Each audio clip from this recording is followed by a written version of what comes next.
compter du 24 décembre 2023, les vendeurs de livres devront distinguer les livres neufs et les livres d'occasion proposés simultanément à la vente. Cette nouvelle obligation vise à mettre fin au flou entretenu spécialement sur les grandes plateformes de vente en ligne, entre livres neufs et livres d'occasion. Les ouvrages d'occasion ne sont pas soumis, comme les neufs au prix unique du livre.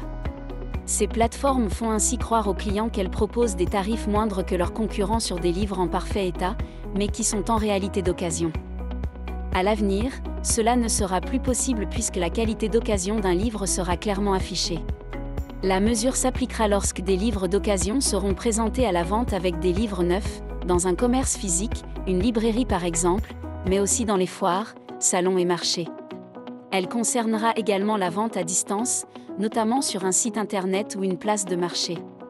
Le livre devra porter la mention « Occasion ».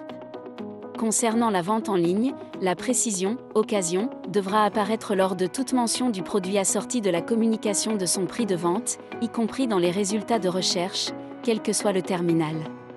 Les professionnels noteront que la qualité de livre d'occasion est indépendante de son état matériel.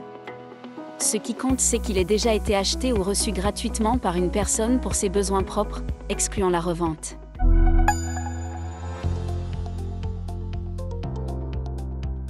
Les entreprises de moins de 1000 salariés qui envisagent de licencier pour motif économique un ou plusieurs salariés doivent proposer un contrat de sécurisation professionnelle, CSP, aux salariés remplissant les conditions requises. Les entreprises en redressement ou liquidation judiciaire, quel que soit leur effectif, ont la même obligation.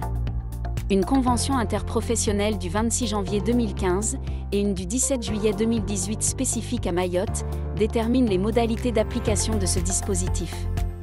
2 avenants de prolongation signés par les partenaires sociaux le 15 mars 2023 prolongent le CSP jusqu'à la fin 2023, avenant numéro 7 à la Convention de 2015, avenant numéro 4 à la Convention de 2018.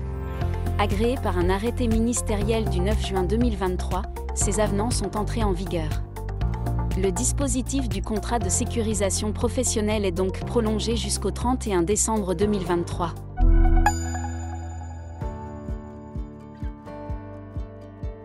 Les divergences juridiques concernant la validité de l'amende de 15 € applicable en cas d'omission ou d'inexactitude duraient depuis un bon moment, jusqu'à ce que la question vienne enfin d'être tranchée.